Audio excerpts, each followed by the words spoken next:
I was raised in a very strong Christian home with loving and supportive parents. And I remember walking an aisle as a 7-year-old and talking to my preacher and saying that I wanted to become a Christian. And I knew Jesus had forgiven my sin. And I don't want to belittle that because he says to come with him like a childlike faith. And that's what I did. But as a 7-year-old, I didn't quite understand the extent of sin and just the kind of grace that we receive. And so growing up, I was still very involved in church. I went to church camp. I grew in my faith with Christ, but it was more of with a focus on me. And I had this idea that God was just some being looking down at me, and if I messed up, I was just going to disappoint him.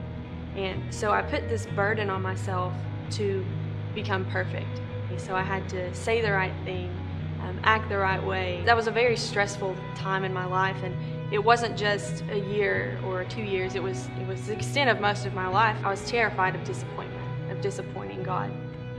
And it wasn't really until the end of my time in high school and when I began to go to college that I realized there had to be more. I began to read scripture, ask scripture, and to have this desire to pray and not just do things for God and not just do things to make myself look better, but to build an actual relationship with Christ. When I began to do that, I began to experience this freedom in everything, because I wasn't trying to live up to the standards I'd set for myself or the standards that everyone was expecting out of me. And when I was able to do that, my life wasn't this one-way street anymore, but it was more of this relationship with Christ and what are you calling me to do? What do you need me to do? And once I was able to develop a stronger relationship, and once Christ just opened my eyes to what he had planned for me, it was relieving because it wasn't just about me. I think that if we live our life with this idea that it's all about us, that we've lost one of the greatest gifts, and that's people. And when I was able to invest in people because of what Christ had given me, my life was so much better. Today, I think that our relationship with Christ is something that's a continual growth.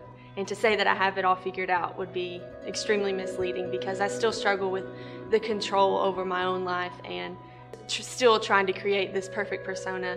But when I get to the bottom of it, just relying on Christ is the greatest thing we can do.